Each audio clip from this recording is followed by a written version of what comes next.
Então, boa tarde, gente. Vamos lembrar rapidamente onde a gente está antes de começar, né? Então, nós estamos aí no terceiro tópico, ou terceira unidade desse curso, onde a gente está falando sobre ferramentas estatísticas básicas para projetos de ciências de dados em saúde. O foco em saúde é sempre bastante importante, né? Sempre relembrando quais são os grandes objetivos nossos nessa unidade, né? Eu acho importante bater nessa tecla, porque num curso como esse é praticamente impossível abordar todos os tópicos que seriam pertinentes no contexto de análise estatísticas em saúde. Então, a gente vai ficar feliz se a gente conseguir apresentar para vocês, para todos vocês, né? Lembrando que tem pessoas aqui com uma experiência já mais avançada e outros com uma experiência mais básica nessas análises. Então, apresentar a todos um vocabulário básico que, idealmente, vocês vão conseguir se virar melhor na leitura dos artigos. Fornecer esse mínimo de conhecimento necessário aí para desenvolver um bom senso estatístico. Acho que hoje a gente toca um pouco na questão desse bom senso aí, né? Apresentar, então, acho que o Laboratório 1 foi um passo nessa direção, que é dar oportunidade para que vocês, para quem nunca testou alguma ferramenta computacional de análise estatística, que teste pela primeira vez, e para quem já tem alguma experiência, que se aventure por coisas novas, né? Também contribui com ponteiros para análises mais sofisticadas, então eu e o André estamos contactando especialistas diversos, porque é importante ter também essa figura do especialista. Então, em algum momento, ter alguém que está fazendo análises mais aprofundadas numa área específica, vir falar com vocês. Então, a gente já está agendando algumas pessoas, certo? E lembrando, a gente quer tentar promover aí essa linguagem comum entre o cientista da computação, o estatístico e os especialistas da área da saúde. Bom, o último laboratório, o laboratório 1, ele girou em torno de estatísticas descritivas, certo? Então, hoje eu vou falar um pouco de novo sobre isso, mas olhando para alguns aspectos específicos que a gente pode identificar mais no momento aí da análise exploratória dos dados.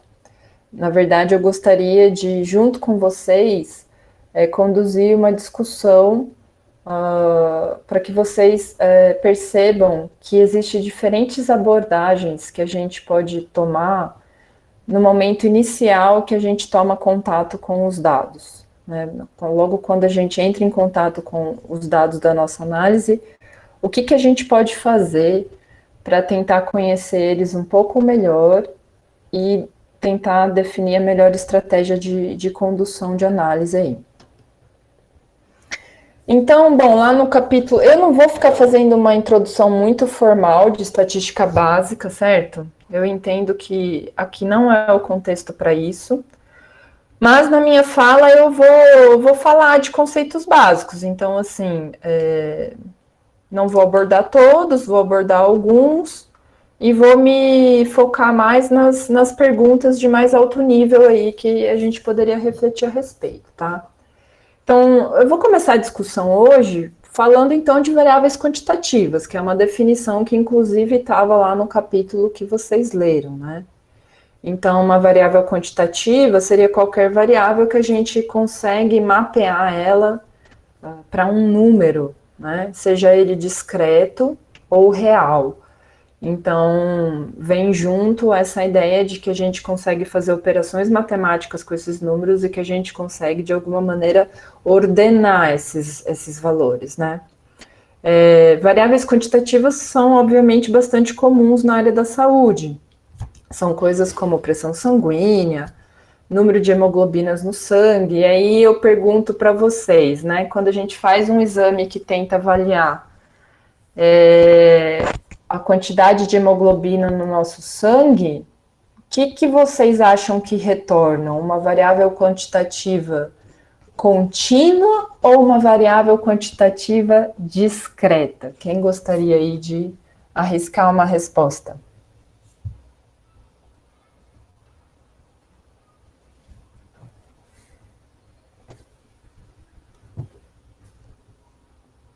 Ninguém? Saiu um contínuo aqui. Ó, É, discreta, discreta, ó. 2 discreta e um contínuo até agora, pela minha conta. legal. E quem defende a discreta, por que que defende a discreta? Por favor, tomem a palavra aí. Guilherme e Diede. Podem falar por voz, não precisa ser pelo chat, não. Isso, com certeza. Peguem a palavra aí.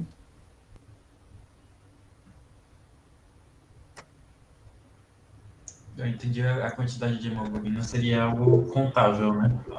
Ou não? Se eu não entendi errado, então. Eu não sei como é a medida. Pois é, então, acho que essa é um pouco a discussão, assim. Alguém.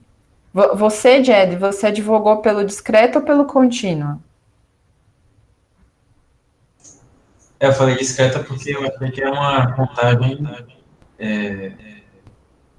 por alguma medida, mas alguém botou no chat ali que é uma concentração, então talvez seja contínua. Eu não sei também, tá? Tô chutando. Eu respondi qualquer coisa.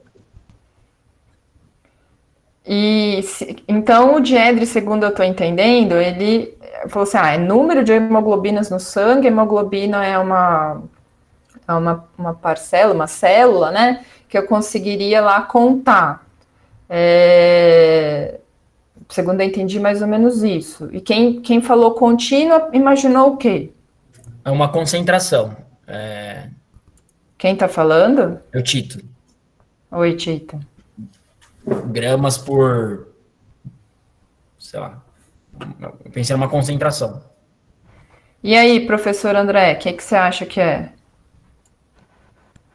Olha, eu estou imaginando que assim, o valor vai ter que ser algum tipo de média, né? Você não vai conseguir contar exatamente o número de glóbulos, né?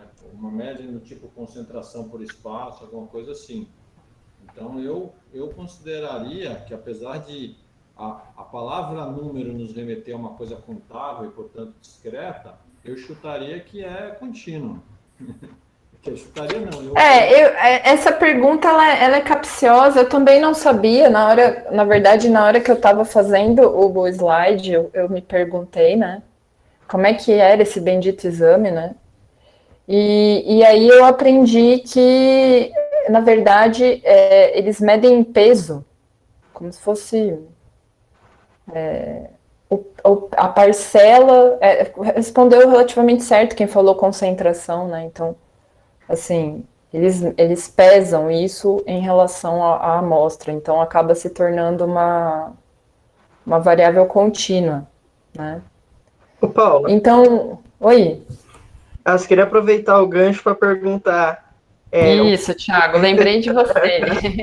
o que separa uma variável discreta de uma contínua, que isso ainda eu não consegui. A partir de que É. momento você fala não é mais discreta, é contínua?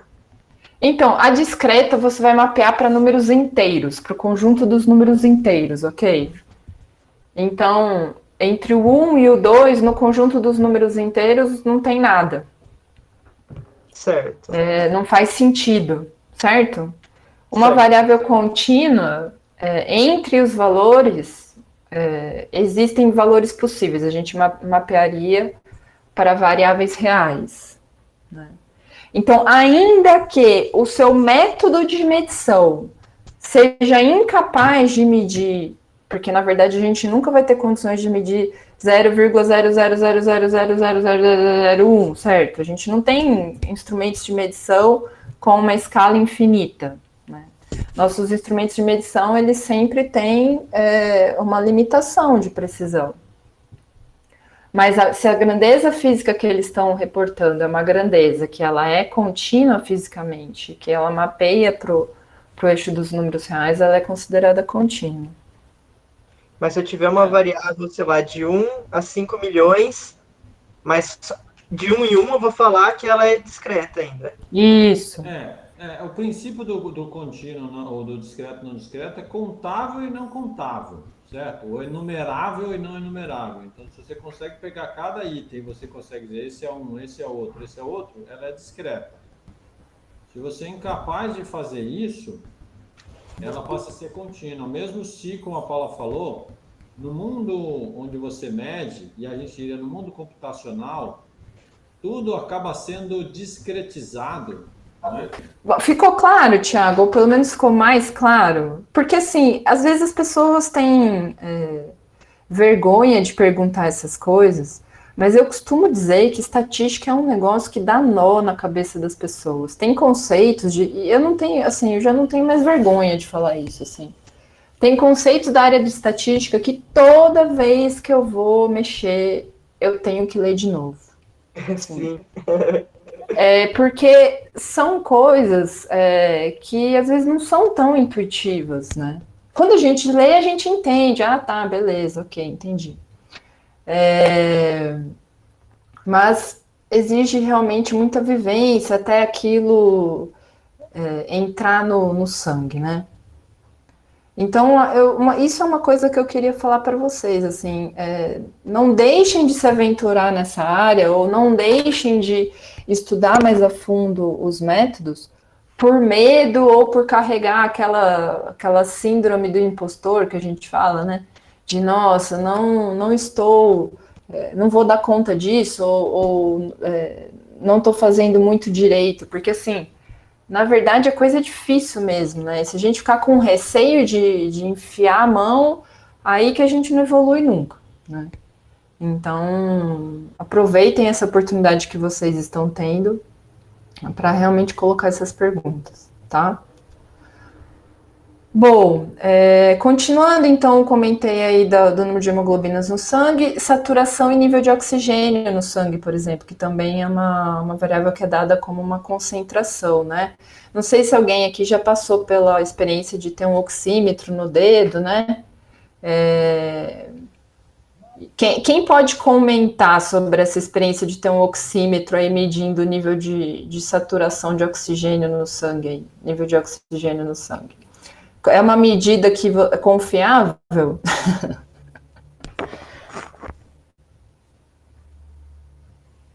Ninguém passou por isso? Que bom, melhor assim, né? Vocês sabem o que é o oxímetro no dedo? Todo mundo sabe o que é? Professora, eu acho que o máximo, o nível normal, era 99, segundo eu sabia, não sei se estou certa ou errada. Isso, 99 seria um bom valor, 98, ok. Abaixo disso já vão de ou te colocar numa nebulização com adrenalina, dependendo do que for, ou te internar, de qualquer forma vão te encaminhar para avaliação adicional, né? Agora, é uma medida que ela é super sensível, né? Porque e se alguém bater hoje num posto de saúde ou no hospital, vai acabar passando por essa medida, né? Porque é uma medição que visa avaliar se você está tendo uma troca gasosa boa, né? Não está tendo nenhuma dificuldade respiratória. E só que assim, ela é uma medida que ela tenta avaliar, ela coloca uma luz no seu dedo, né? E vamos assim, grosseiramente, pela cor do seu sangue, ela tenta dizer quanto de oxigênio você tem. E quando você coloca, varia bastante, assim, bastante, principalmente com criança, né, com bebê, eles se mexem, qualquer mexidinha muda a medida. Então, acaba que é uma medida bastante sensível, assim, né? Bom, isso são apenas curiosidades, mas que levam a gente à questão de que essas medidas de variáveis quantitativas, elas tipicamente apresentam uma variabilidade, certo? Então, o que eu queria discutir com vocês um pouco hoje é por que essa variabilidade acontece e se vocês seriam capazes, somente a partir dos dados, de usar as estatísticas descritivas ou outras ferramentas que vocês já tenham no arcabouço mental de vocês aí, para saber qual é a origem dessa variabilidade, certo? Então, vamos supor que a nossa missão seja medir a febre de um bebê, tá? Então, aí no slide eu estou colocando várias possibilidades, ok? A possibilidade tipicamente usada pela mãe que está ali na hora, em geral, é o primeiro indicador, né? A mãe encosta a mão na testa do filho e fala, opa, acho que está com febre, né? Essa é uma medida quase sim ou não, né? Depende, né? Se a mãe tiver 11 filhos, é capaz de ela conseguir chegar a definir a febre com uma casa decimal, assim, porque a gente vai adquirindo experiência, né? A gente tem, por exemplo, aqueles termômetros de mercúrio, que eu acho que a maioria de nós, quando éramos pequenos ainda, nossas febres foram medidas com termômetro de mercúrio.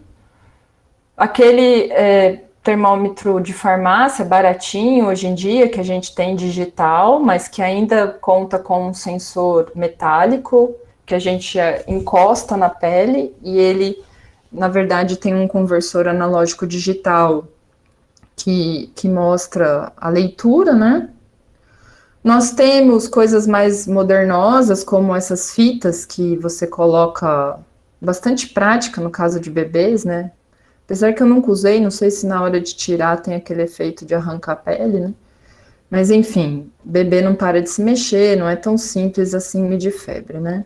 E esses que a gente tem visto bastante hoje em dia na mídia aí, por conta da Covid, que é uma pistola de infravermelho que consegue medir a temperatura, tá? Se a gente tivesse que fazer aqui um ranking de qual é o melhor instrumento ou qual é o pior instrumento, que tipo de critério vocês acham que a gente usaria para definir isso, hein?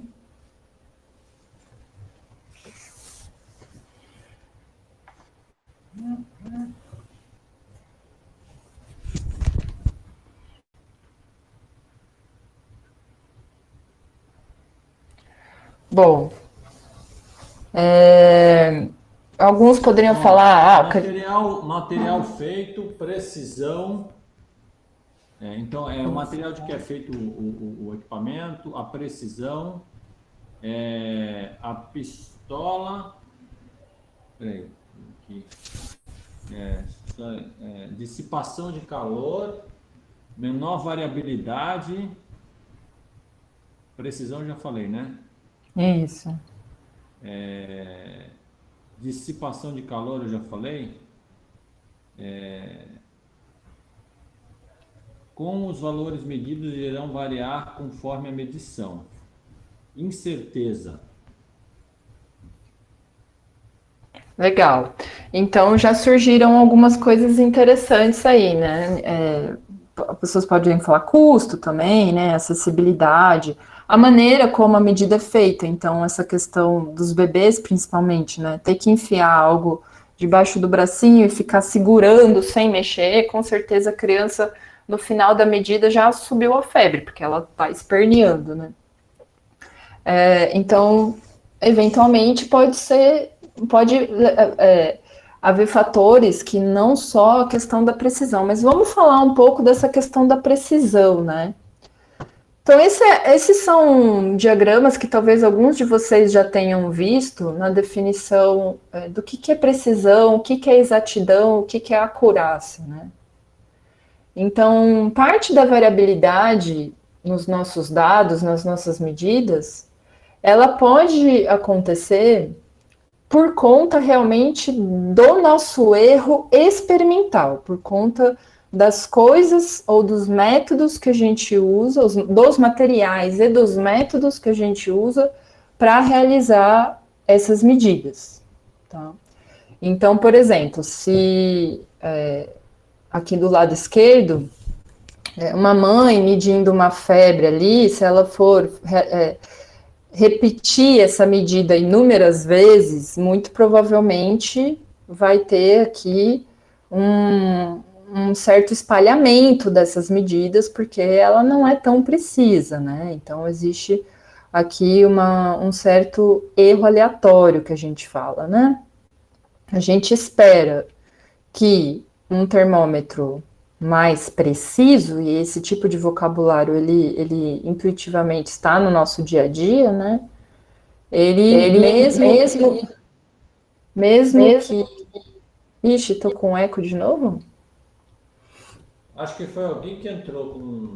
Alguém que não está com o microfone desativado. Ah, ok. Mesmo que ele tenha uma variabilidade nas medições, a gente espera, se a gente pagou caro nele, que não seja muito variável, né? Então, a dispersão aqui dos dados, ela é menor, né? Então, em resumo, esses erros aleatórios afetam a dispersão das medidas, né? Vamos só tentar pensar aqui rapidamente, por que um termômetro desse, mais preciso, eventualmente apresentaria erros aleatórios? Talvez, se alguém quiser falar, pode falar. Você está perguntando, tipo, fisicamente, é isso? Isso, por que eu não meço sempre a mesma coisa, o mesmo número? Assim, acho que depende da construção do termômetro, né? Alguns termômetros podem ter, sei lá, por exemplo, medir alguma resistência com a ponte de Wheatstone e não está bem isolado, os resistores variam com a temperatura, tem várias coisas intrínsecas deles, do jeito que é feito o instrumento, que vai estar sujeito a outros efeitos e vai causar um ruído nessa medição, né? Então, a medida não estabiliza em certo valor exato. Legal, bacana. E daí a riqueza da gente ter alguém que manja de hardware no grupo, tá vendo? Elétrica. Porque é isso mesmo, né? Então, às vezes, até a temperatura de operação, né, pode influenciar a eletrônica do circuito e levar ele para um ponto de operação diferente, né? Então, pessoas com a mesma febre, medidas em situações diferentes, mesmo nível de febre, medidas em situações diferentes, podem resultar em medições diferentes, tá? Então, esse é o conceito de precisão, ok? Aí a gente pode discutir um pouco o conceito de exatidão, né?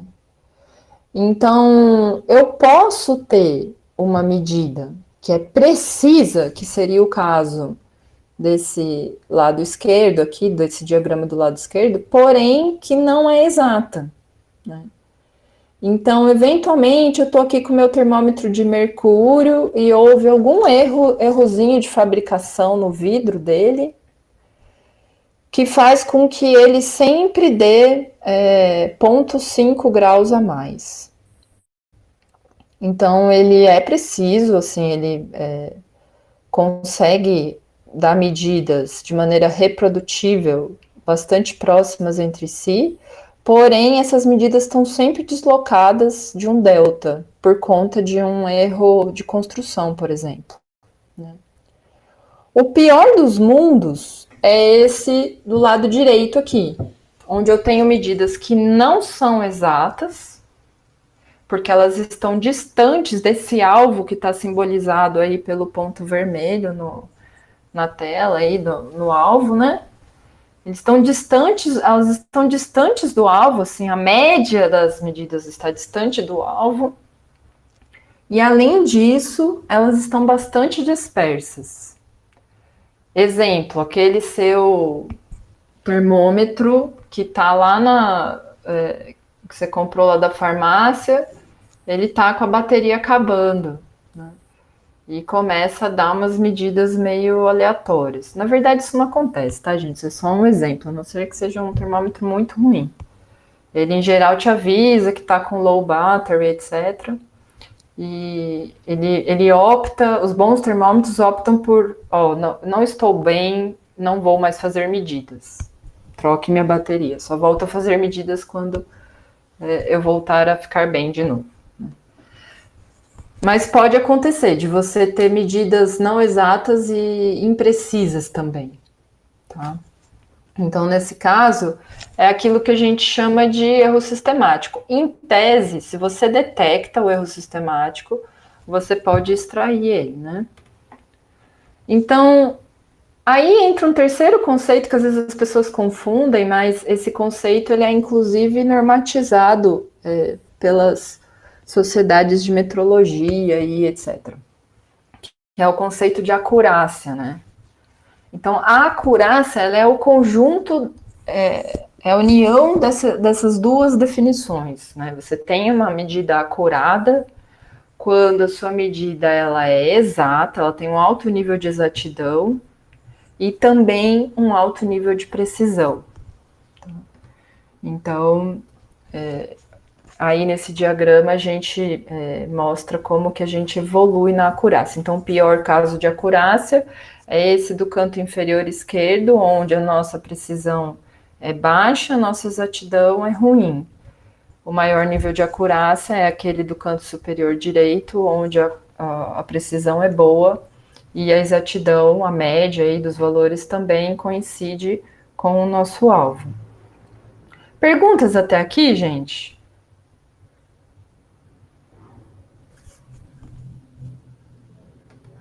Bom, vamos então... Tinha pergunta, André? Vamos então para a nossa primeira atividade aí, certo? Então nós estamos na atividade 8 e eu fui numerando, 8.1, 8.2, então ajuda se vocês fizerem essa referência aí no exercício de vocês, tá? Então a ideia é assim, estou pedindo para vocês refletirem um pouco sobre as estatísticas descritivas que vocês estudaram, ok? Como que a gente pode inferir por essas estatísticas descritivas que vocês estudaram, que uma amostra apresenta baixa precisão? Então, vamos supor que veio um conjunto de medidas para vocês. Que estatísticas descritivas vocês tirariam para poder afirmar, eventualmente, ou poder analisar se essa amostra está com uma baixa precisão? Essa é a primeira pergunta. A segunda pergunta veio essa amostra de medidas para vocês, como que vocês fariam para detectar possíveis erros sistemáticos a partir de estatísticas descritivas? E por último, a mais fácil aí, como que se extrai esse erro sistemático, caso você consiga detectar? Então, vou dar 5 minutinhos aí para vocês pensarem, e eu vou escolher aleatoriamente pessoas para responder isso. Ai, meu Deus, deixa eu desplugar daqui, então.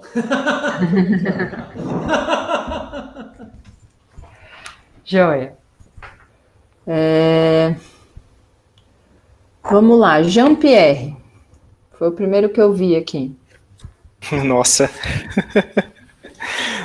Tá, para essa letra A, eu tinha pensado em questão de dispersão dos dados.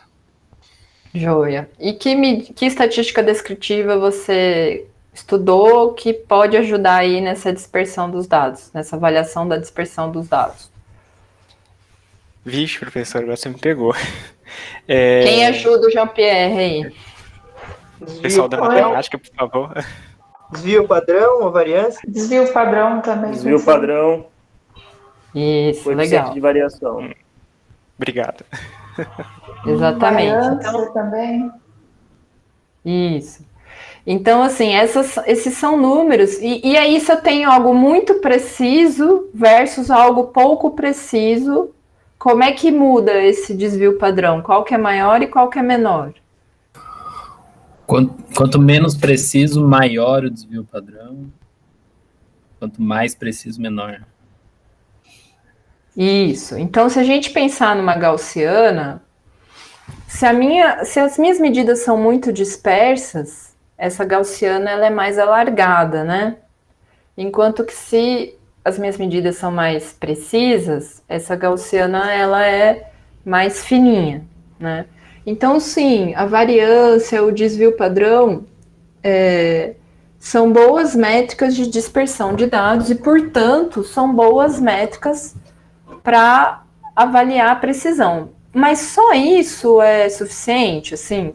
Supondo que eu acabei de receber os dados, conheço pouco sobre eles, e tirei lá uma métrica, desvio padrão. Isso, ele sozinho é suficiente para eu saber se estão precisas ou não minhas amostras?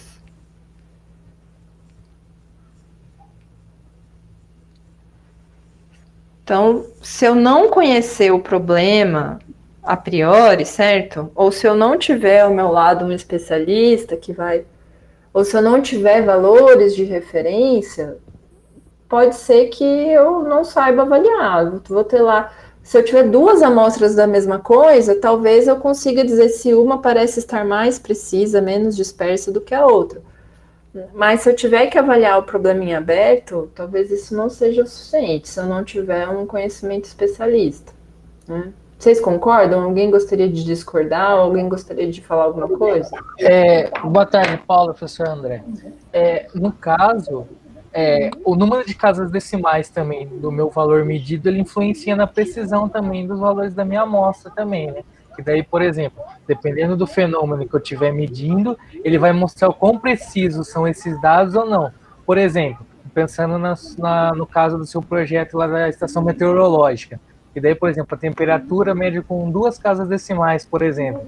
Essa precisão de quanto ele consegue detectar, quanto varia essa medida, entra também na precisão das medidas também, né? Ele entra, mas tem um outro conceito que eu não falei aqui, que é o da incerteza da medição, né? Então, certo.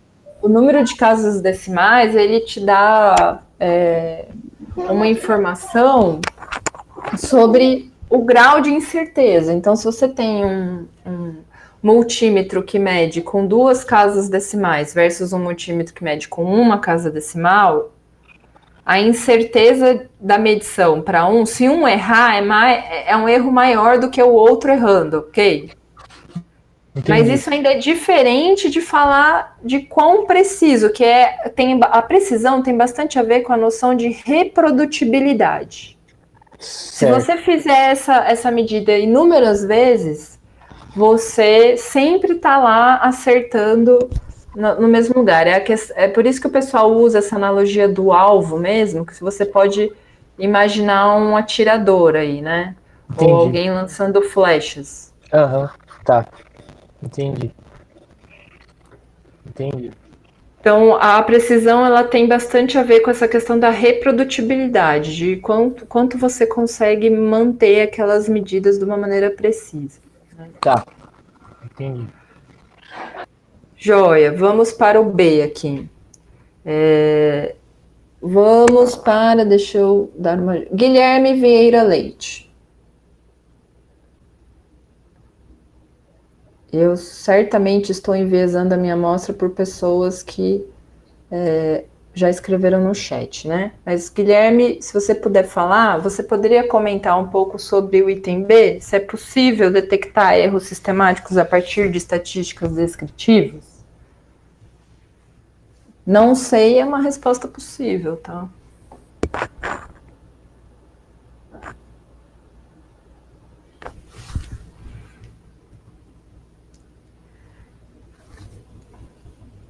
Vamos ver aqui. Professor, eu não consegui responder a pergunta. Joia. Alguém quer tentar responder no lugar do Guilherme? Professora, eu posso tentar responder? Sim, quem está falando? É Raíza. Legal, Raíza, por favor. Então, essa pergunta eu achei mais difícil porque eu acho que, de qualquer maneira, teria que existir um valor de referência para detectar um erro sistemático. Se, assumindo que a gente teria esse valor de referência, a gente poderia usar as medidas no texto ele chama de location, né? Não sei se dá para traduzir como localização, tipo a média, a mediana, a moda. Com esses valores daria para tentar detectar um erro sistemático, mas eu acho que sem um valor de referência seria muito difícil fazer essa detecção. Fantástica. Fantástico, obrigada pela sua fala. É isso mesmo, assim, então, novamente, se cair no seu colo uma tabela de dados, dificilmente você vai conseguir detectar erro sistemático se você não tiver conhecimento do problema e se você não tiver valores de referência. Então, novamente, veja como é importante para analisar os dados ter um mínimo de conhecimento do problema, né? E por que você precisa, então, dessa referência? Eu acho que eu não inseri não coloquei um gráfico que eu queria ter colocado, mas se a gente fosse ilustrar o que seria o erro sistemático, imaginando uma gaussiana, seria essa gaussiana sua de medidas, ela estar deslocada para a esquerda ou para a direita em relação a um valor de referência. Então, imagina que você sacaneou a sua mãe e colocou lá naquelas balanças de banheiro um bônus de 2 quilos. E sua mãe todo dia se mede, né? O que ela vai perceber ao final de um mês, né? Se ela tirar a média dessas medidas, elas vão estar deslocadas de 2 quilos a mais. Então, se você fizesse uma gaussiana dessas medidas, essa gaussiana ela estaria deslocada à direita no exato valor de 2 quilos, que foi o que você adicionou a todas as medidas. Você adicionou 2 quilos a mais a todas as medidas que ela fez ao longo daquele mês. Então, se você tiver um valor de referência e você tem lá um conjunto de amostras com medidas e você percebeu que a média está deslocada desse valor de referência e não existe nada que justifique isso, você pode desconfiar de um erro sistemático, né? Então, no meu grupo de pesquisas, por exemplo, a gente já passou pela situação de analisar a temperatura em 3 estações meteorológicas diferentes de Campinas, uma em Viracopos, uma no Instituto Agronômico e outra na Unicamp. E aí a gente perceber, no mesmo dia, no mesmo horário, etc., tem uma diferença de temperatura nessas estações. Bom, essa diferença pode vir de erros aleatórios, essa diferença pode vir de questões relacionadas à própria localização, um local é mais arborizado, o outro local passa mais vento, ou tem mais insolação, algo do tipo, né? Mas se a gente enxergar um deslocamento sistemático de uma em relação ao outro, a gente pode, por exemplo, trazer a suposição de que alguns dos sensores de alguma das estações está com algum problema, ou não também, né? Tudo vai depender da situação. O interessante é que uma vez detectado, você pode extrair esse erro, simplesmente subtraindo essa diferença do valor, valor de referência e a sua média de todas as medidas. Então, você pega 2 quilos a mais? Ok, então eu pego todas as medidas e subtraio essa diferença da sua média com o valor de referência. Espero que não esteja muito obscuro, tá, gente? É para ser um conceito relativamente tranquilo de se explicar se eu não estiver fazendo um trabalho muito ruim. Então, com isso a gente já respondeu as letras B e C, ok? Vamos continuar aí na nossa reflexão da variabilidade, né? Então, tem esse paper aqui, que é um paper de discussão, né? Onde os autores, um paper que foi publicado na Springer, imagino que vocês tenham acesso fácil, dentro de uma rede da Unicamp, né? E os autores fizeram esse diagrama aqui que eu acho que é bem interessante, né? Então, tipos de erros que você pode ter aí no seu experimento. Um erro sistemático, então algo que afeta afeta de maneira igual todas as suas medidas, certo? Esse tipo de erro, ele vai impactar o quê? Na exatidão dos seus dados.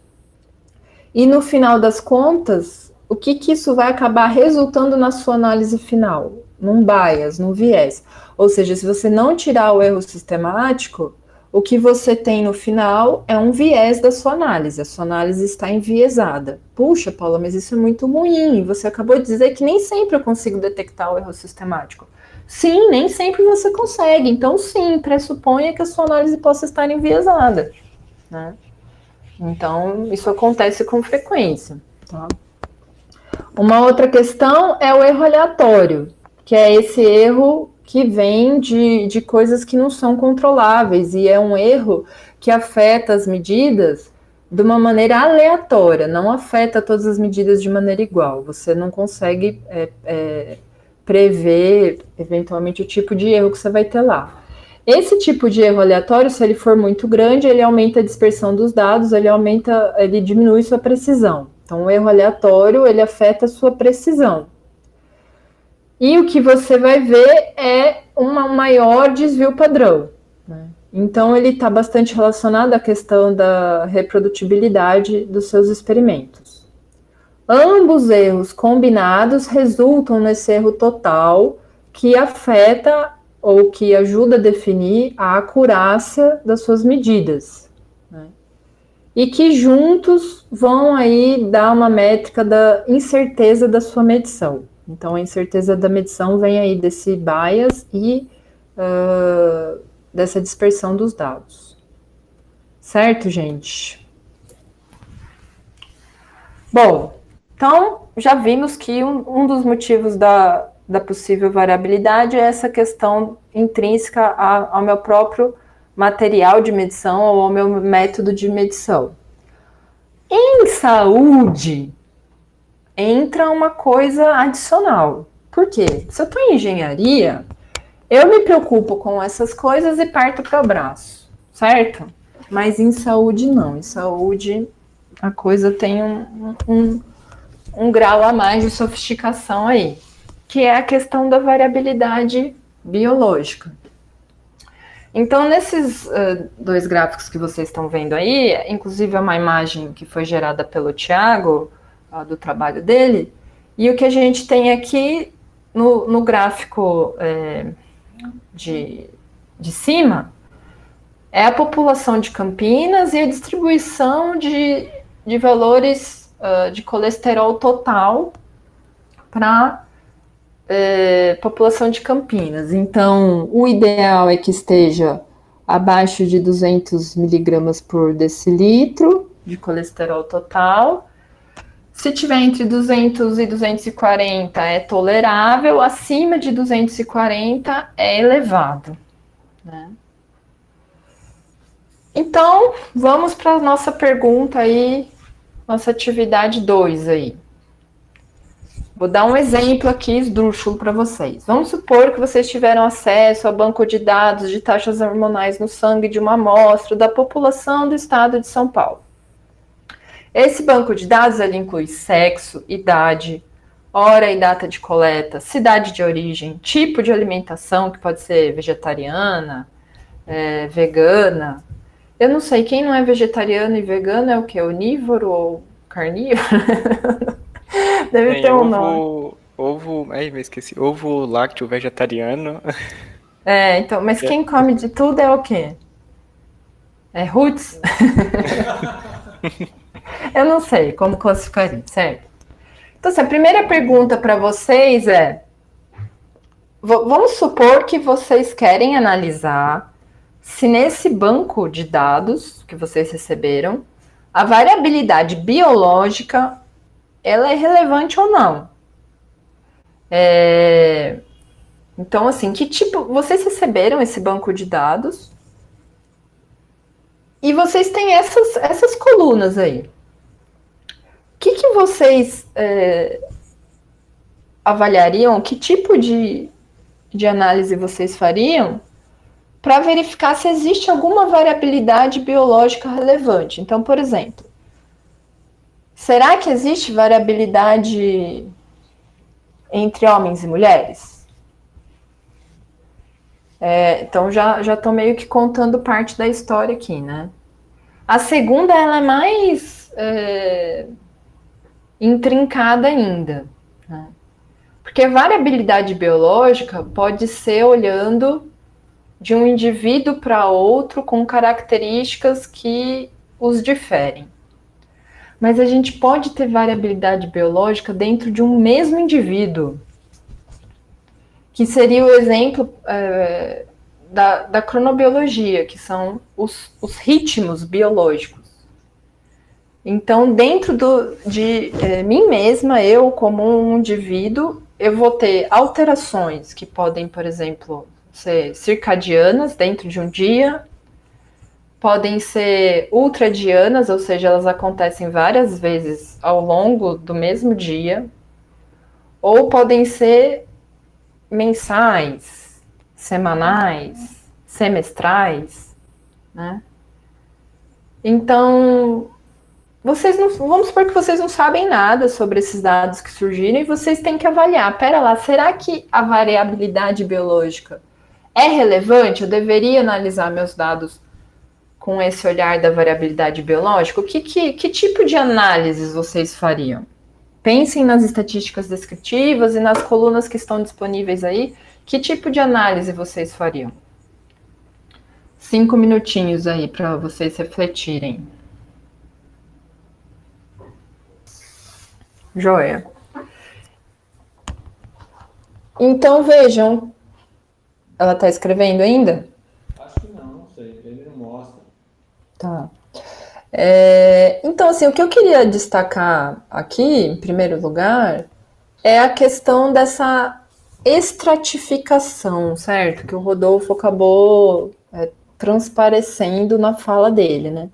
Então, vamos lá. Aqui tem algumas coisas que a gente pode destacar. A primeira é a presença de variáveis que não são mais variáveis quantitativas e são variáveis qualitativas ou categóricas. Então, o sexo, por exemplo, vai ser feminino, masculino, não declarado, né? Isso, em geral, é uma variável categórica. Puxa, mas a gente consegue fazer análise estatística com variável categórica? Se a gente conseguir fazer um mapeamento numérico e eventualmente ordenar, às vezes a gente consegue fazer umas análises de tabela de contingência interessantes também. Tá? Então, não vou comentar sobre isso agora, mas só vou deixar o gancho feito, né?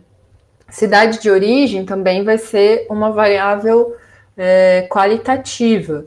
É ordenável? Depende. Né? Pode ser que sim, pode ser que não. Se você quiser, de repente você pode definir o critério de ordenação, que é um critério que não está na variável em si. Você pode ordenar as cidades por população, por exemplo. Então, note que a variabilidade biológica, ela pode estar sim na localização, porque eventualmente isso define o fenótipo da pessoa, né? Que foi algo que o André já comentou no passado.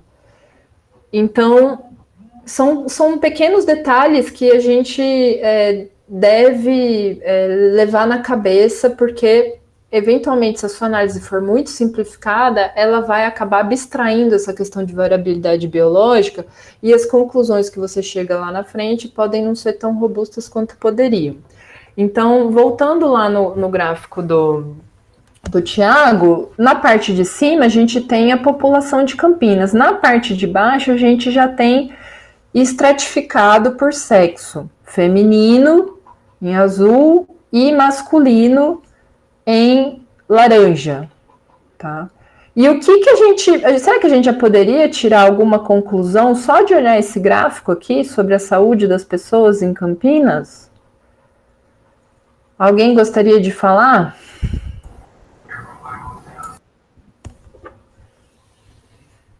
Quem cuida mais da saúde em Campinas, homens ou mulheres? Tem uma resposta aqui pelo chat. Peraí.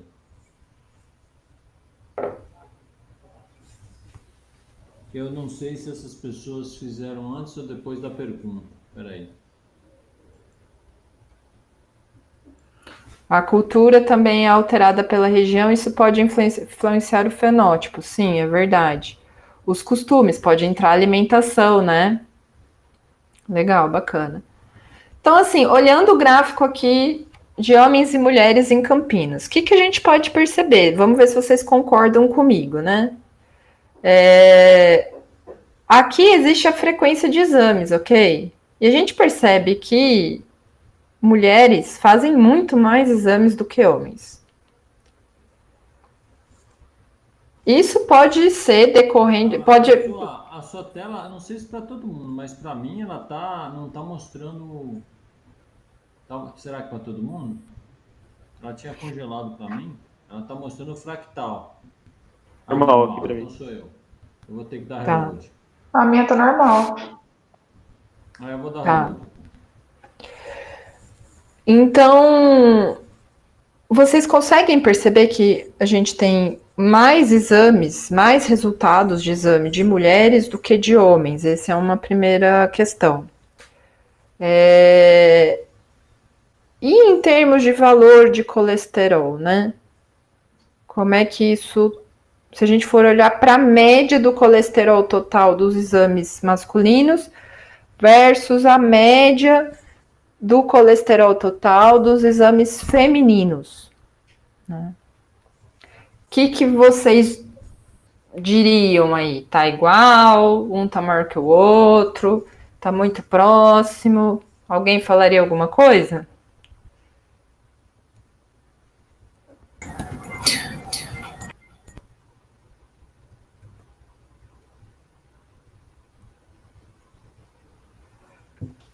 O Lear tá falando que a média são as mesmas.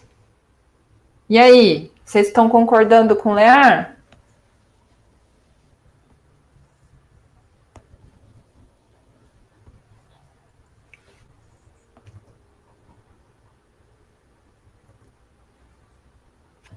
Parece que está tendo... Essa história do congelamento, ela tem acontecido com as pessoas. O meu já voltou ao normal, mas com outros... O Lear tinha congelado e voltou. Lear, você ouviu a pergunta que a Paula fez?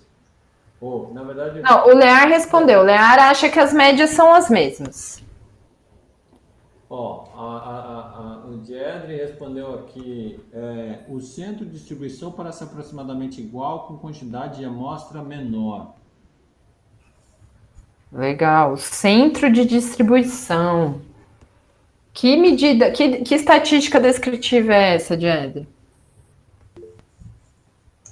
A média? Legal.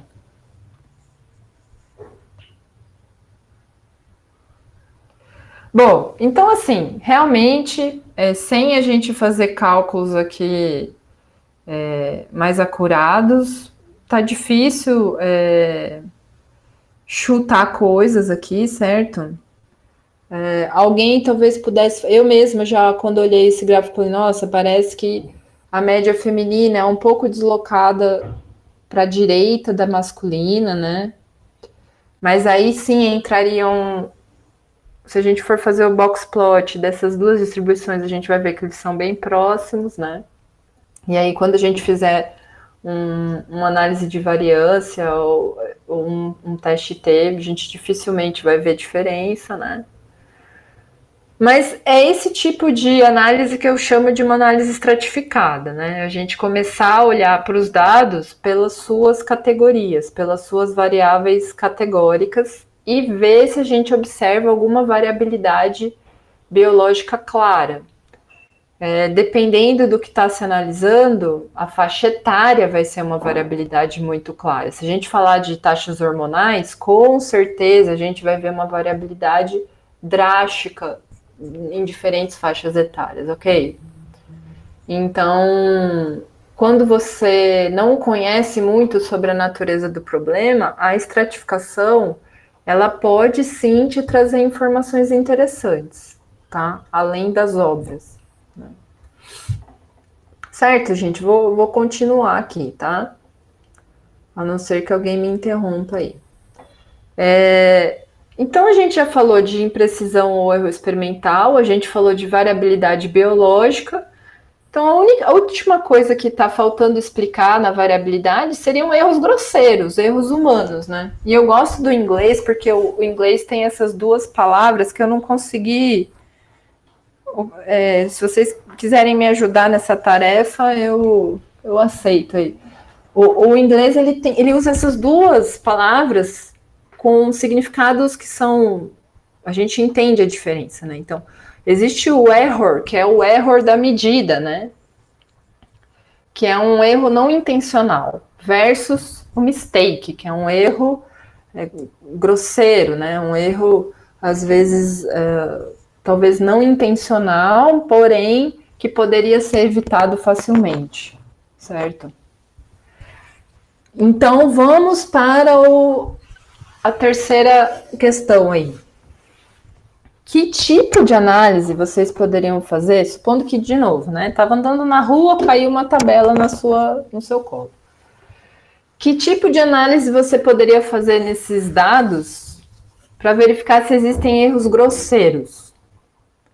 Então, a sugestão que eu estou dando aqui é que tipo de análise você poderia fazer para ver se existem erros grosseiros em datas, em idades, em nomes, em coisas um pouco mais complicadas, em valor de colesterol, em temperatura, ou uma variável que você não faz ideia do que seja. Uma variável que veio lá com uma identificação Z. A coluna chama Z e você tem lá um monte de números. Você não faz ideia do que seja essa coluna Z. Que tipo de análise você... É possível avaliar se existem erros grosseiros? Que tipo de análise você faria? Então, 5 minutinhos aí para vocês pensarem um pouco.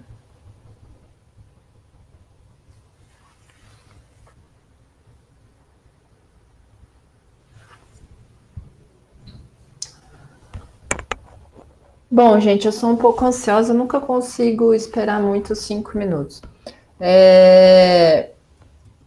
Vou tentar ver aqui algum voluntário para a gente ir avançando. Heitor. Oi.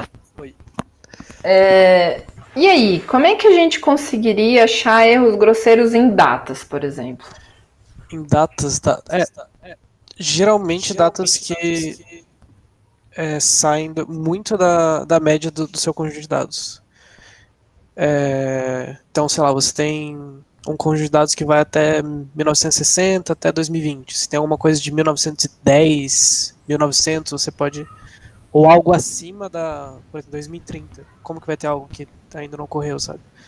Coisas que saem muito da sua média, geralmente são esses erros grosseiros. Podem ser. Legal. Você falou de duas coisas, né? Coisas que se afastam da normalidade dos dados. Então, isso talvez pode ser algo que você fique em dúvida, né? Talvez você devesse analisar com um pouco mais de calma. E outra coisa são coisas impossíveis de acontecerem, certo? Sim. Se você então, tô falando de um exame que aconteceu em 1500, certo? Então, aí é quando a gente tem a certeza de que isto é um erro, né? Então, note que existem estratégias diferentes para como lidar com cada um dos erros, porque no primeiro, talvez você fique receoso de tirar a linha fora do seu banco. A não ser que você saiba o contexto que você está lidando. Exatamente. No segundo, já não. No segundo, você vai falar, vou tirar isso aqui. E às vezes você nem quer tirar, você quer corrigir. Então, aí você vai querer começar a olhar para os lados para ver, pera lá, deixa eu ver se eu consigo inferir que tipo de erro grosseiro que aconteceu aqui. Na mesma linha vai a idade, né? Então, se eu tiver uma idade lá, 225 anos, a não ser que seja água viva, né, André? A gente vai começar a desconfiar. Né? E nome, hein, gente? É um perrengue isso, né?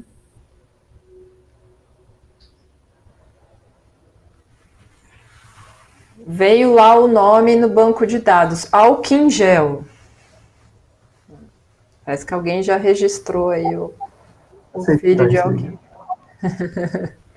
Disseram que era fake, mas a piada é boa. Uma coisa que daria para fazer, professora, não sei se é viável, é fazer, por exemplo, pegar somente o primeiro nome e fazer tipo um histograma de nomes que se coincidem. E daí os nomes que não se coincidem com muita coisa, por exemplo, se tiverem um ou dois, você consegue filtrar dos grandes nomes, por exemplo, nomes normais, que deveriam ser nomes, daí você consegue encontrar os problemas. Ou não acho que não daria certo? Não, eu acho que é uma abordagem interessante, sim, eu gosto. Às vezes tem outras coisas que podem ser feitas, acho que o André, de repente, até tenha mais experiência nisso. Número no meio de nome, certo? Algo que acontece com frequência, né? Aquela coisa da conversão dos arquivos. Às vezes tem um arquivo Unicode, vai para outro formato de arquivo, e aí aparece caracteres esdrúxulos no meio, né? Um problema que às vezes é comum vamos supor que você quer fazer aquele tipo de estudo que você acompanha a pessoa ao longo dos anos. E aí, cada vez que ela bateu no posto de saúde, alguém digitou o nome dela. E aí, uma vez digitou com 2 N's, a outra vez digitou com um N só, uma vez digitou com um acento, outra vez digitou sem acento. Então, isso aí causa um problema razoável para tentar identificar essas pessoas e acompanhar os mesmos indivíduos ao longo do tempo. Ah, mas você pode solucionar isso com RG, CPF, cartão do SUS. Bom, cartão do SUS, infelizmente não, porque só eu tenho 3 números do SUS. Cada vez que eu vou, alguém gera um novo para mim, sem nem me perguntar se eu já tenho. Então, daí a gente começa a dar valor também para a importância da gente ter cadastros únicos, né? Principalmente na área da saúde, né? Eu tenho um colega que mora na Austrália, não quero divergir muito aqui, mas eu acho que esse é um tópico que é pertinente à disciplina, que ele disse que quando ele foi morar lá, uma das primeiras coisas que ele fez foi ganhar o número de Seguridade Social. E que aí, quando ele quer agendar uma consulta, ele entra num site da internet, coloca o número da Seguridade Social, eles já sabem onde ele mora, por causa de um cadastro nacional, então ele fala a especialidade que ele quer e os horários que ele gostaria. O sistema já sabe qual que é o posto de saúde mais próximo ou que tem disponibilidade de horários perto dele, e só indica, então, ok, dia tal, você vai aparecer nesse posto de saúde XYZ. Quando ele entra no posto de saúde, ele passa lá o código de barras da Seguridade Social dele e senta na sala de espera. Logo chamam ele pelo número de Seguridade Social, ele vai ser atendido no que ele entra no consultório, ele passa de novo o código de barras. Fica registrado, então, que ele, na data tal, foi atendido pelo médico tal. Ao sair, fica registrado quanto tempo durou aquela consulta.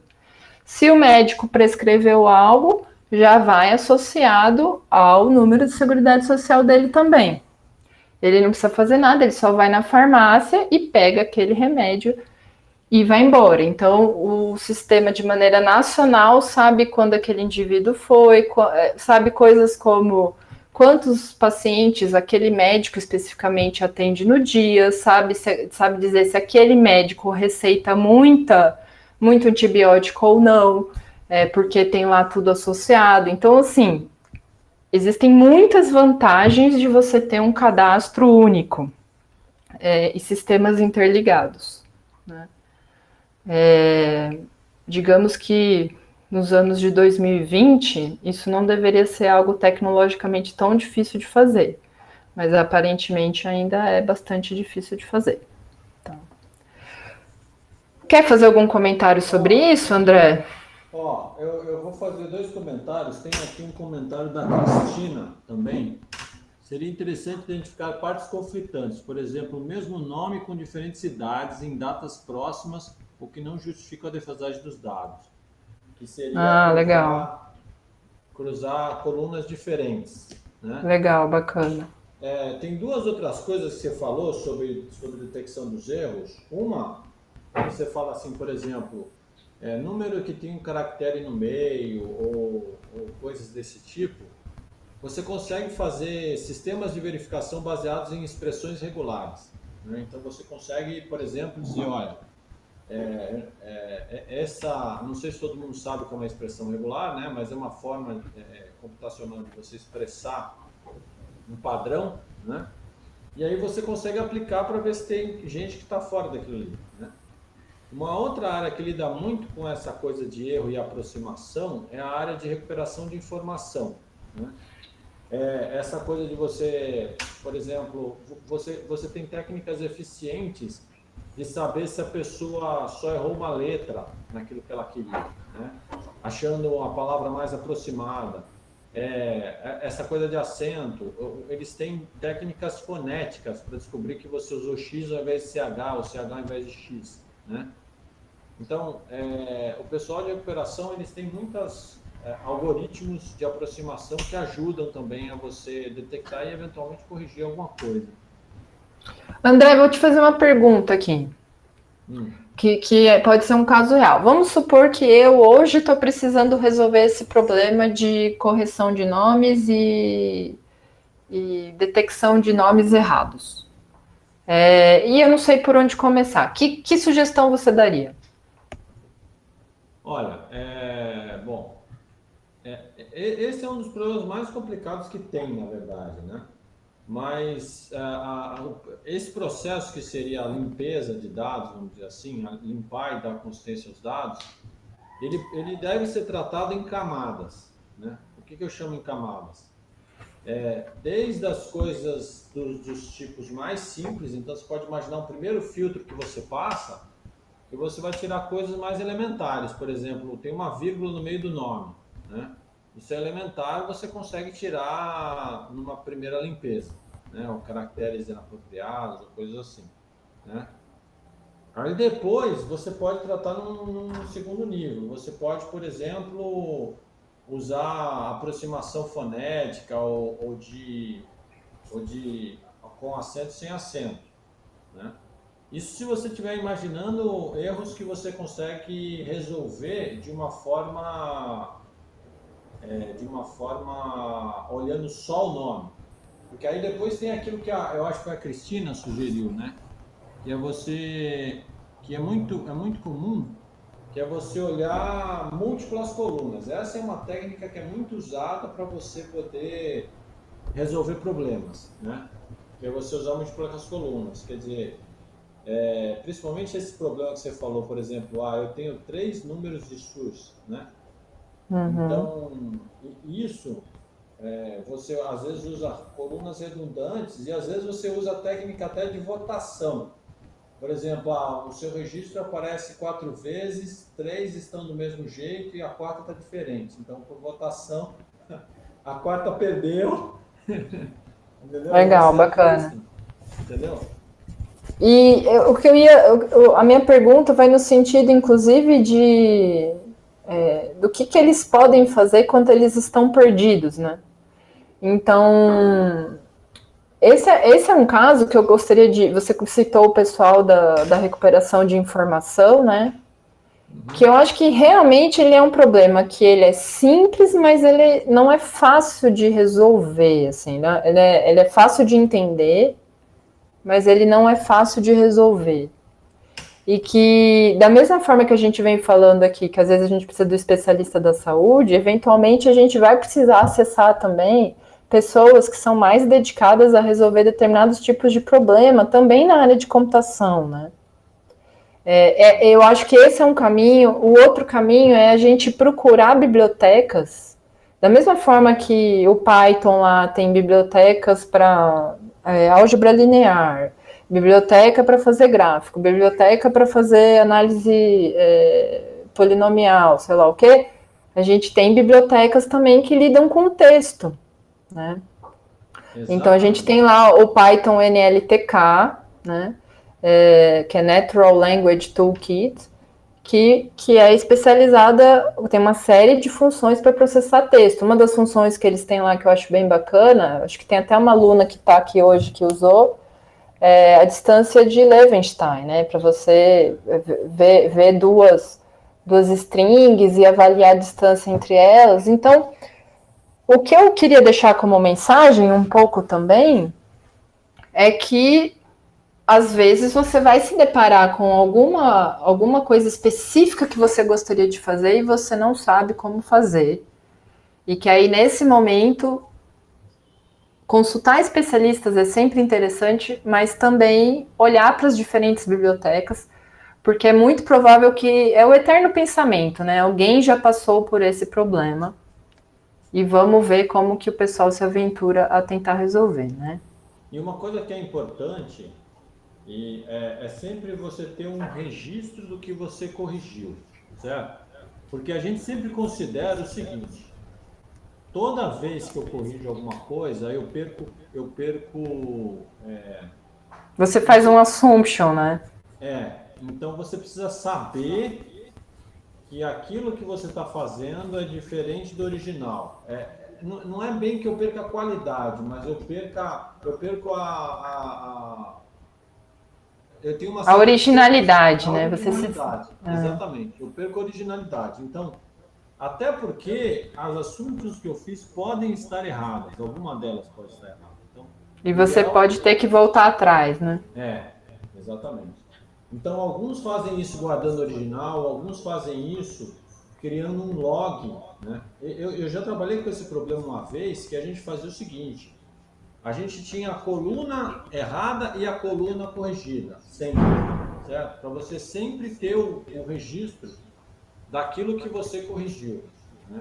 Porque tem outras correções que vocês vão fazer também, que é, por exemplo, a gente tem o que a gente chama de bancos de dados incompletos, que é você tem colunas que não foram preenchidas e vai atrapalhar a sua estatística e você vai tentar estimar o valor daquela coluna. E é um pouco também, às vezes, um erro, né? As técnicas são muito semelhantes de como você faz isso.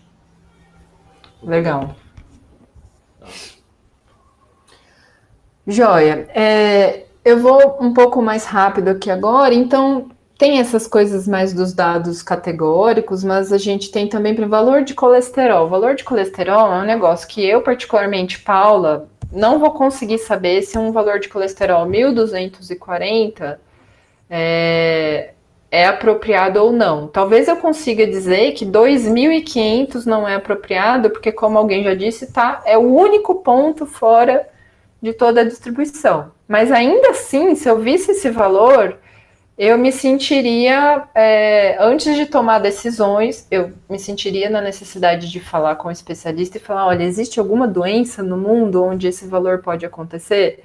Alguma doença rara, né? Porque, veja, em saúde, o raro não necessariamente é lixo, né? Então, a gente tem que tomar um certo cuidado também, ok? Temperatura, a gente pode fazer algum tipo de cruzamento de latitude e longitude, assim, é possível que essa temperatura esteja sendo observada, porque às vezes eu vou ver menos 3 graus, essa é uma temperatura possível. Menos 3 graus aonde? No Equador? Aí talvez já não seja tão possível. Então, aí eu já introduzo também um pouco dessa discussão desse último item, uma variável que você não sabe do que se trata. É possível a gente dizer, avaliar erros grosseiros ou coisas que estão muito fora do normal aí. Então, isso leva a gente a esse termo, que é um termo que em ciência dos dados você vai entrar em contato pelo menos uma vez na vida, que é o outlier, né? Então, aqui a gente tem algumas imagens que meio que ilustram de maneira caricata o que é esse outlier, né? Então, você tem um monte de dados bem comportados aqui na curva vermelha e só um pontinho lá fora. Opa, alguém esbarrou na bancada na hora que a pessoa estava fazendo essa medida, né? Ou você tem um grupo... Quando eu mexo o mouse na tela, vocês enxergam ou não? Nunca lembro dessa informação. Não, acho que não. Eu não estou vendo o mouse. Não, né? Tá, então o gráfico do meio na linha superior aí. Você tem um grupo muito bem definido e aquela pessoa que fica no canto da sala e não se mistura com ninguém. Um possível outlier, né? Ou coisas menos drásticas assim, que seria o gráfico à direita em cima, né? Você tem sinais contínuos ou sinais temporais que estão bem comportados e você tem coisas que saem disso. ou nesse gráfico mais central aí na tela, onde você tem toda uma distribuição, um conjunto grande de valores, uma frequência grande de valores numa determinada região e tem um conjunto de valores bem distanciado disso. Então, uma raridade de eventos numa determinada região. Então, são coisas que podem ser difíceis de decidir se elas devem ser estudadas ou não, né? Então, a gente vai ter uma aula com um especialista falando só sobre outliers na próxima quinta-feira, né, André? Sim, confirmado. Na próxima quinta ele vai falar para a gente sobre outliers, exatamente. Legal. Então, esse é um tópico que eu particularmente acho super desafiador, curioso, dá para aprender bastante coisa só falando de outliers. Então, a gente acabou optando por trazer alguém que trabalha bastante com isso, tá? Vai falar para vocês.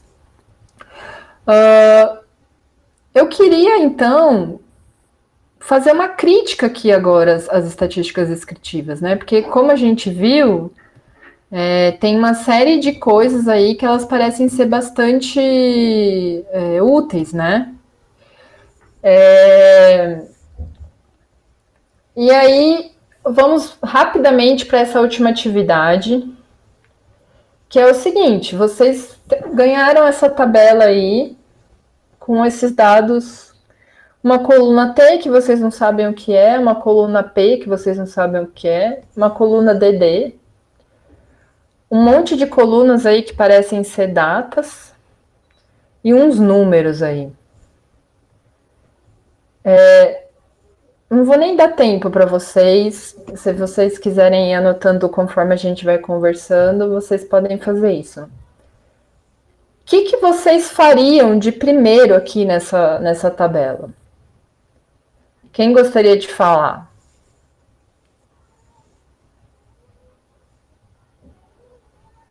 Deixa eu escolher aqui um voluntário.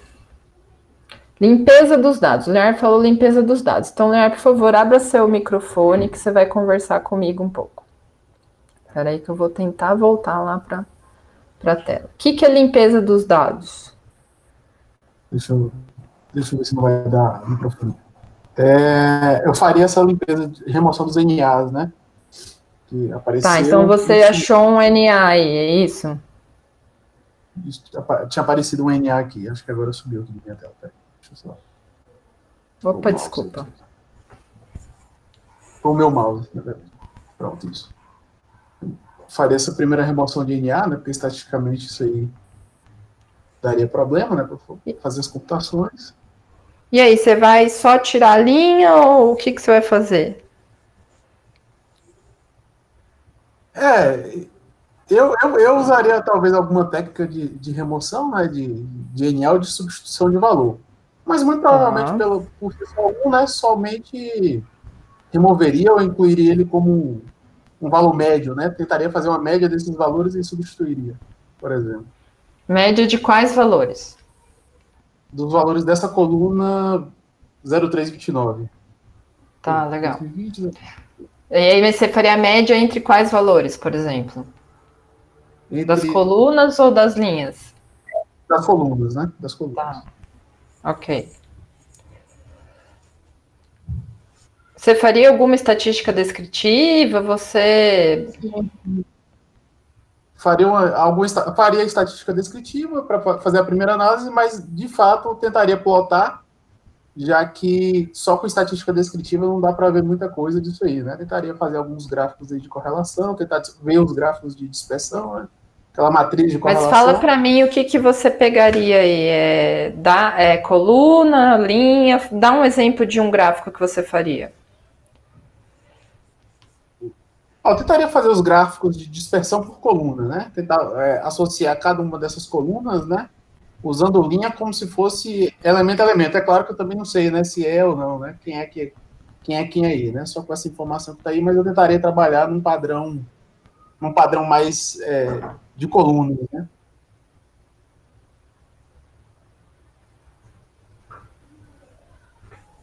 Eu posso colocar minha opinião? Sim, por favor. Aqui é a Daniela, tá? Primeiro, eu não sei se eu concordo muito com essa questão do NA. Eu acho que, principalmente se a gente souber que isso é de dados da saúde, eu acho que NA pode ser uma informação, pode ou não, mas pode ser uma informação relevante. Por exemplo, vamos supor que a gente está fazendo um estudo que essas linhas são pessoas, e num dia especial uma pessoa não pôde coletar, sei lá, não teve a amostra do sangue daquela pessoa. Então, não sei, vamos supor que é importante a gente saber que naquele dia não houve coleta. Então, talvez o NA possa ser uma informação relevante, então eu não sei se eu tiraria assim de cara. E eu acho que outra coisa que me chamou a atenção é com relação a parecer ser algo temporal, né? Então, a impressão que me dá é que cada uma das linhas são amostras independentes, não sei se são ou não, mas me daria essa... Talvez eu iria ver se tem alguma dessas colunas C, T e DD, se elas se repetem, para ver se, sei lá, poderiam ser indicadores disso, não sei. E também ver se existe alguma distribuição ao longo do tempo que parece conversar entre as linhas. Porque me deu a impressão de que existe uma evolução ao longo do tempo que deve ter alguma carinha aí. Então, eu plotaria faria talvez um gráfico temporal de cada uma dessas linhas e faria alguma comparação dessas distribuições. Só como análise inicial mesmo. Legal, bacana. Joia, então veja, a provocação que eu quero fazer aqui é que, às vezes, você começa a sua análise com várias dúvidas, inclusive sobre o que são os dados que você tem nas mãos. E que simplesmente as estatísticas descritivas, tais como elas foram apresentadas para vocês no capítulo, média, desvio padrão, parará, parará, parará, talvez não sejam suficientes para começar, né? Então, é algo meio óbvio, mas eu gostaria de deixar bem marcado na memória de vocês que, às vezes, principalmente nessa fase de análise exploratória, a gente vai precisar usar várias ferramentas. Então, só para dizer o que é essa tabela, né, a gente tem aqui o T é tamanho do território, o P é população, o DD é densidade demográfica, a gente tem as regiões e os estados brasileiros e nas datas o número de casos. Então, se alguém dissesse, por exemplo, eu quero fazer uma regressão linear aqui nesses dados, não ia dar certo, porque isso aí é a evolução da Covid-19. Não ia dar muito certo se você fizesse a coisa sem fazer gráficos, como a própria Daniele disse, né? Então, o laboratório 1 de vocês, eu não sei se vocês... Alguém conseguiu descobrir o que eram aqueles dados que foram dados? Alguém tinha chegado nesse quarteto de Anscombe? Quando fui fazer no Python, né, no notebook, aí descobri, né? Eu fiz primeiro na mão, no papel, mas na hora que coloquei no gráfico, aí ficou bem claro que era o gráfico de Anscombe. Você já conhecia, então? Ou teve... Eu tinha visto já em alguns cursos. Legal. Sim. Então, assim, o conjunto de dados que vocês analisaram, ele é um conjunto de dados chamado Quarteto de Anscombe. Ele é originário desse artigo de 1973, escrito pelo Anscombe, tá? E ele é um exemplo curioso porque são conjuntos de dados que todos têm o mesmo número de amostras, 11 amostras, né? E eles têm várias coisas em comum. Então, se vocês fizeram tudo mais ou menos certinho, vocês devem ter encontrado a mesma média para todos os conjuntos X, a mesma média para todos os conjuntos Y, né? Se alguém tentou fazer uma regressão, achou o mesmo valor, o mesmo coeficiente de regressão, a mesma linha de regressão para todas as amostras, né? Enfim, tem várias métricas aí que eles coincidem. Só que um olhar mais atento, principalmente lá pelo X4, né, vai desconfiar que não se trata do mesmo fenômeno, né, porque parece que tem algo estranho. Então, isso só vai se tornar mais claro se você fizer os gráficos, né? Então, qual era o ponto do Anscombe quando ele escreveu esse artigo? E aí eu trago alguns trechos do artigo, tá? Porque eu julgo uma peça histórica interessante. Ele começa o artigo dizendo que a maioria dos livros em métodos estatísticos e a maioria dos programas estatísticos, né, computacionais, eles prestam pouco atenção aos gráficos. Então, lembrando que ele estava falando lá de 1973, né? E diz que poucos escapam de noções que a gente já foi doutrinado, né? A ideia de que, por exemplo, os cálculos numéricos são exatos, enquanto que os gráficos não são tão válidos, né? Então, as pessoas elas tendem a não dar tanto valor para as análises gráficas, porque elas dão mais valor para as análises numéricas. A ideia de que existe talvez apenas um conjunto de uma análise estatística possível para ser conduzida num determinado conjunto de dados e às vezes não explorar outras análises possíveis. Tá?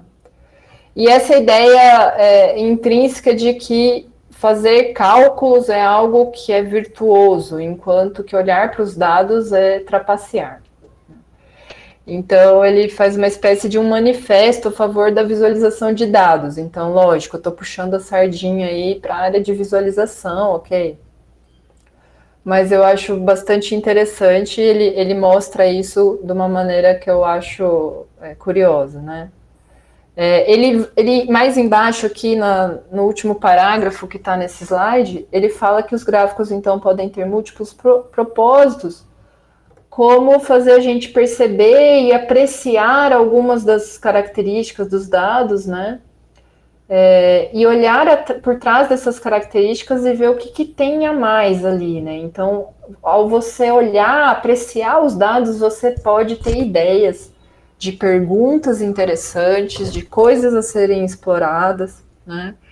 E eu, em particular, advogo a favor da visualização de dados como esse passo importante na análise exploratória para, inclusive, te ajudar a pensar um pouco sobre que abordagem que você vai tomar quando você começar a tentar responder uma pergunta de pesquisa, né? Ele finaliza o artigo, e aqui eu trouxe mais até para o pessoal da turma aí que gosta de tirar sarro do Fortran, aí, né? Ele fala, né, então, que essa saída por meio de gráficos, né, então esses gráficos, deve estar disponível para qualquer um que faz a sua própria programação. Ele fala que ele se habituou a gerar os próprios gráficos usando esse terminal APL, e que um programador com boas habilidades em Fortran ou PL1, né, e que com um conjunto de subrotinas, uma biblioteca organizada, pode fazer o mesmo em larga escala. Bom, ainda bem, nós evoluímos um pouquinho nesses últimos 50 anos, né? E hoje vocês já podem se sentir mais felizardos do que na época dele, porque ele diz aqui que a maioria das pessoas não vão ter acesso aí a ferramentas desse tipo, e que elas deveriam ter, etc. Tá? Então, esse é mais uma curiosidade. E só para justificar, então, um pouco esse laboratório que vocês fizeram, espero que vocês tenham conseguido chegar nesse tipo de insight, tá? Bom, por hoje a gente está finalizando. Gostaria de saber se alguém tem alguma pergunta em particular, alguma dúvida.